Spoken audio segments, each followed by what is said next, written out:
যাদের কাছে বই আছে তারা দেখেন 133 পৃষ্ঠায় 133 পৃষ্ঠায়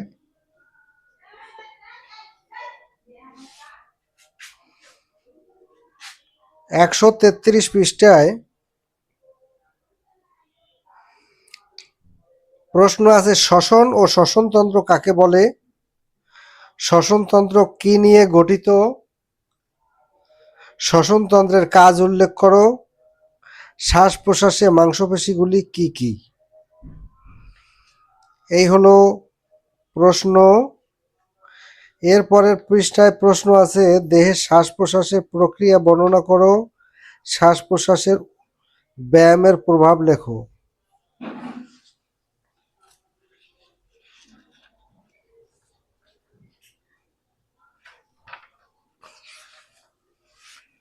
তাহলে 133-34 পৃষ্ঠায় আছে, 134 পৃষ্ঠা।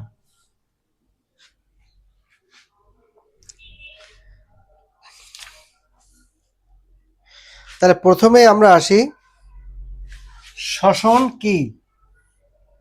এই শ্বসনতন্ত্র কি জিনিস? শ্বসনতন্ত্র হচ্ছে আমরা যে শ্বসন, এটাকে ইংরেজিতে বলে রেসপিরেশন।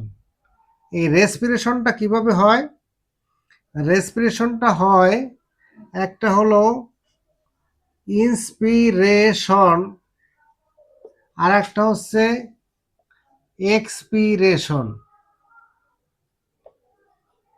অর্থাৎ একটা হলো শ্বাস গ্রহণ আর একটা হচ্ছে শ্বাস ত্যাগ।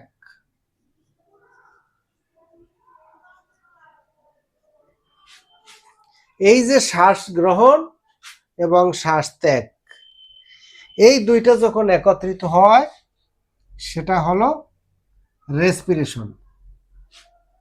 তাহলে রেসপিরেশন বা শ্বসনতন্ত্র কি? শ্বাস গ্রহণ এবং শ্বাস ত্যাগ, ইন্সপিরেশন এবং এক্সপিরেশনের সমন্বয় হচ্ছে রেসপিরেশন। এখন দেখেন, একটা মানুষ 1 মিনিটে কয়বার শ্বাস করে? একটা মানুষ 1 মিনিটে 15 থেকে 18 বার শ্বাস করে। তাহলে 15 থেকে 18 বার যদি হয়, তাহলে প্রতি 4 সেকেন্ডে একটা ইন্সপিরেশন এবং একটা এক্সপিরেশন হয়, একবার শ্বাস গ্রহণ এবং শ্বাস ত্যাগ হয়। প্রতি 4 সেকেন্ডে একবার শ্বাস গ্রহণ এবং একবার ত্যাগ হয়, প্লাস মাইনাস কিছু কম বেশি হয়। তো 15 থেকে 18, সেক্ষেত্রে আমাদের শ্বাস গ্রহণ করতে যেটুকু সময় লাগে তার চেয়ে শ্বাস ত্যাগ করতে সময় একটু কম লাগে। শ্বাস গ্রহণের চাইতে শ্বাস ত্যাগের সময় একটু কম লাগে। তো দেখা যায় এই 4 সেকেন্ডের মধ্যে 2 না 1.25 1.25 এরকমের হতে পারে শ্বাস গ্রহণ এবং ত্যাগে। তো এই যে শ্বাসটা শুরু হয় আমাদের নাক থেকে শুরু হয়, নস্ট্রিল থেকে শুরু হয় এবং এইটা নাক দিয়েই বের হয়। তাহলে আমরা দেখি যে আমাদের শ্বাসটা গ্রহণ এবং ত্যাগের সময় কোথা থেকে কোথায় যায়।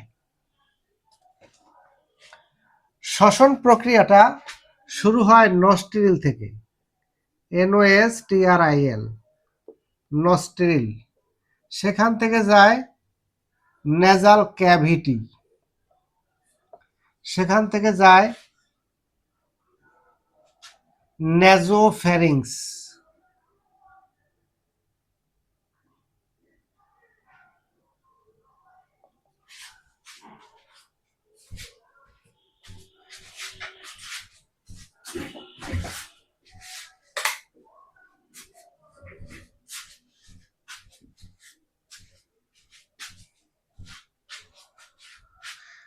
নেজোফ্যারিংস থেকে যায় ওরোফ্যারিংস,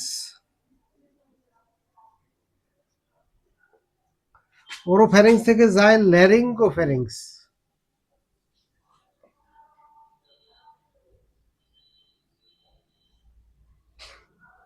এই ল্যারিংস থেকে ল্যারিঙ্গোফ্যারিংস থেকে যায় ট্রাকিয়া,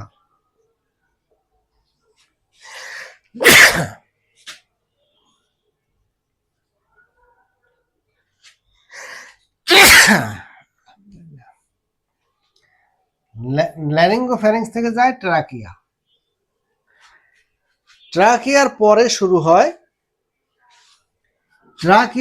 শুরু হয় প্রিন্সিপাল ব্রঙ্কাস।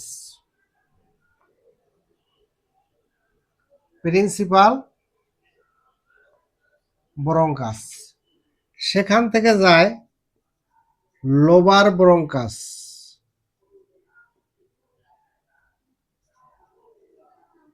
সেখান থেকে যায় সেগমেন্টাল ব্রঙ্কাস। সেখান থেকে যায় টার্মিনাল ব্রঙ্কাস। সেখান থেকে যায়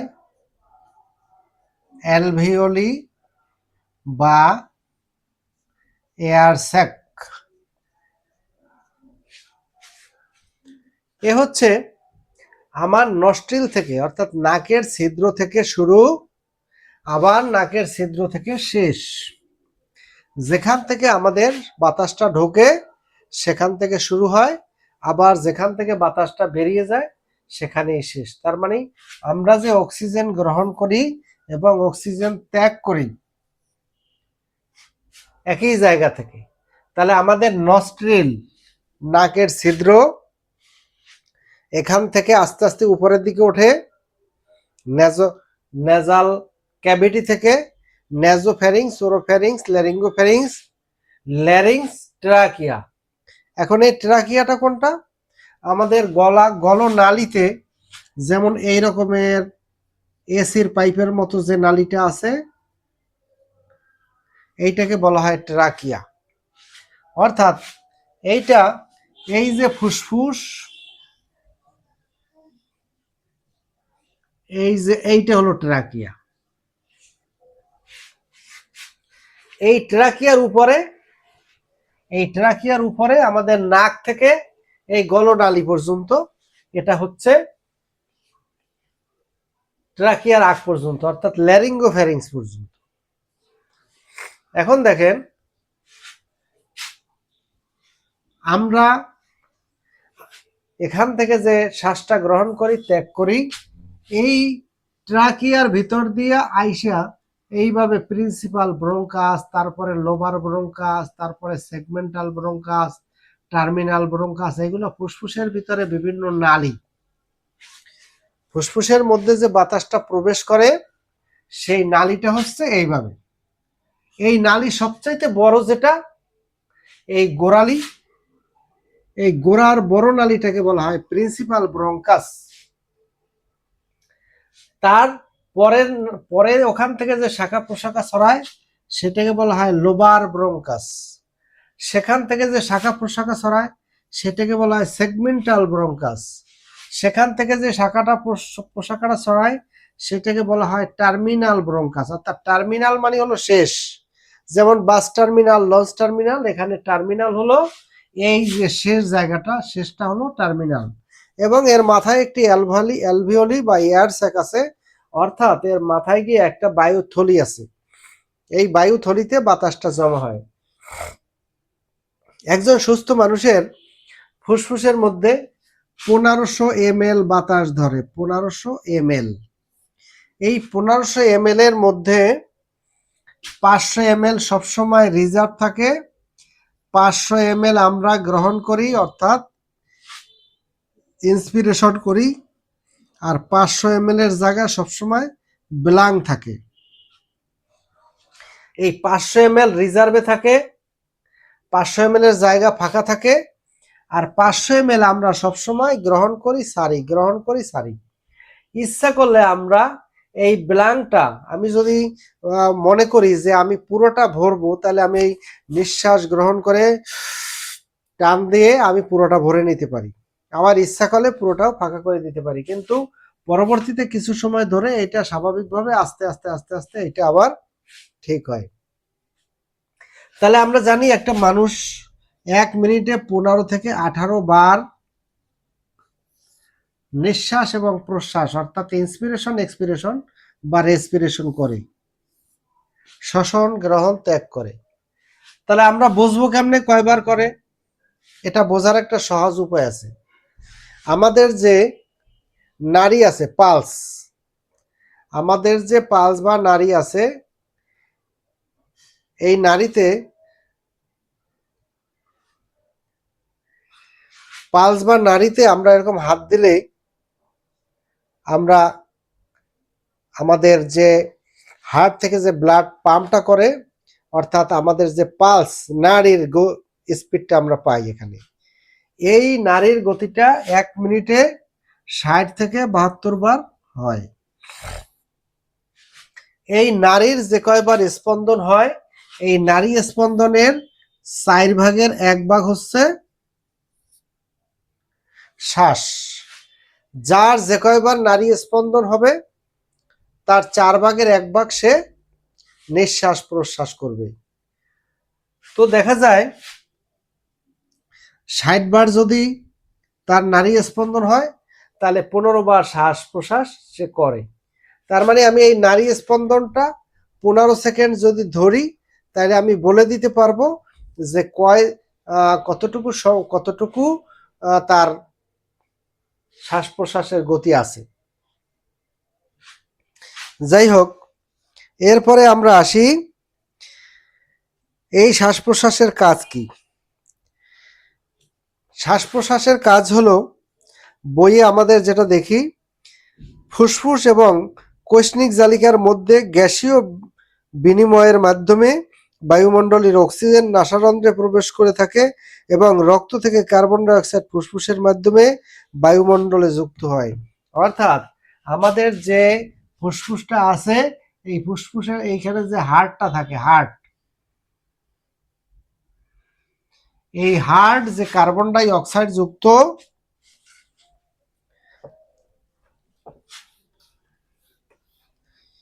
এই হার্ট কার্বন ডাই অক্সাইড যুক্ত,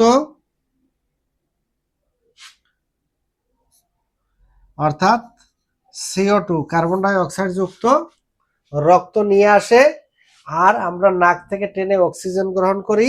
এই অক্সিজেন আর কার্বন ডাই অক্সাইডের বিনিময়টা এখানে বসে হয়ে আমাদের শরীরে সেই বিশুদ্ধ রক্ত প্রবাহিত হয় অক্সিজেনের মাধ্যমে। সুতরাং আমাদের এই নিঃশ্বাস প্রশ্বাসটা আমাদের শরীরে অত্যন্ত জরুরি। এটা ছাড়া আমরা বেঁচে থাকতে পারি না, অক্সিজেন ছাড়া আমরা বেঁচে থাকতে পারি না। প্রিয় শিক্ষার্থীবৃন্দ, এখন দেখেন এর প্রক্রিয়াটা কিভাবে হয়। প্রক্রিয়াটা হলো, আমাদের যে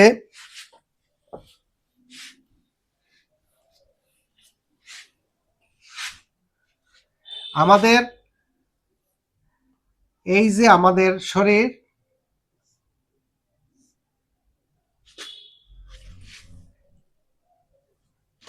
এই শরীরে আমাদের এই জায়গায় একটা পার্টিশন আছে। এই পার্টিশনের নিচের অংশ হলো আমাদের পেট, আর উপরের অংশ হলো আমাদের বুক। এই বুকের মধ্যে আমাদের এই জায়গাটা, এই ফুসফুসটা থাকে।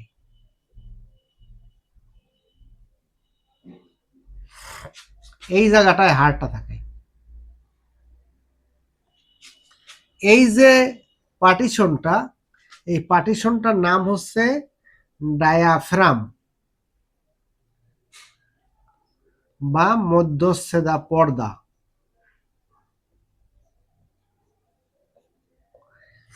এই মধ্যচ্ছেদা পর্দা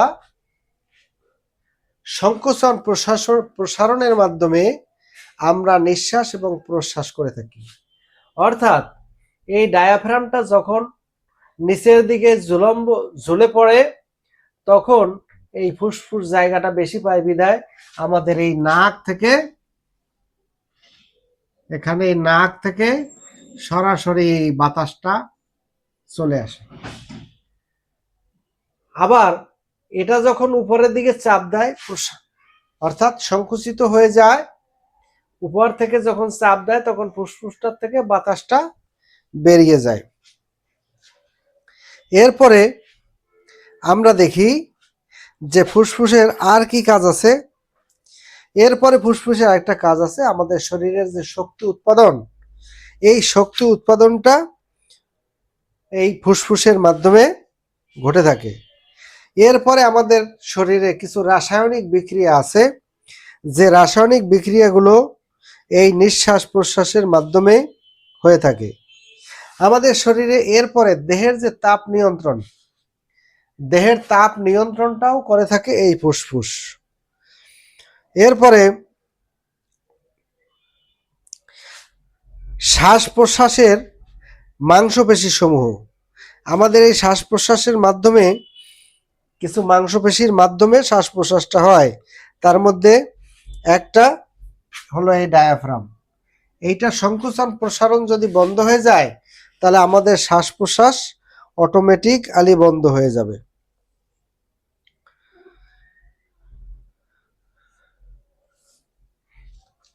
তাহলে আমরা সবাই মিলে এই বইয়ের মধ্যে আমরা এই যে 134 পৃষ্ঠা, এটা আমরা পড়ে নেব।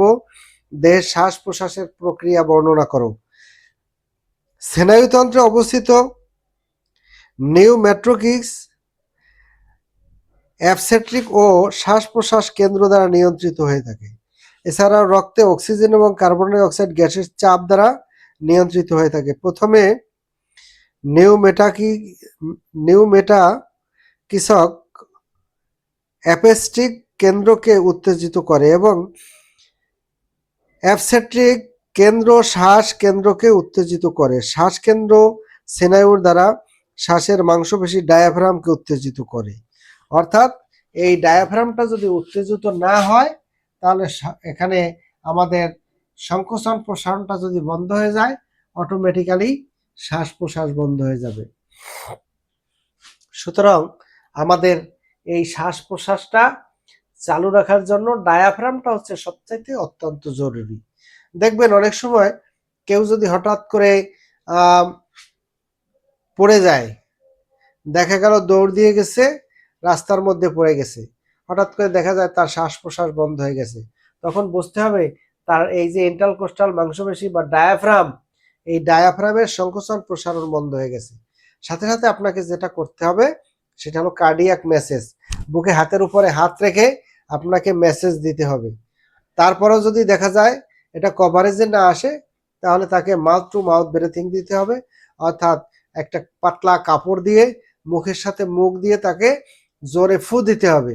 ফু দিয়ে তার এই ডায়াফ্রামটাকে সচল করে দিতে হবে। ফু দেওয়ার পরে বাতাসটা প্রবেশ করার পরে সেটাকে আবার বের হওয়ার সুযোগ দিতে হবে। এভাবে আমাদের দেহের শ্বাস প্রশ্বাসের উপর আমরা বেঁচে থাকি। সুতরাং আমাদের এই যে বইয়ের মধ্যে এই চ্যাপ্টারটি আমরা সুন্দর করে পড়ে নিব। তাহলে আমরা আজকে দেখলাম শ্বাস প্রশ্বাস কিভাবে হয়।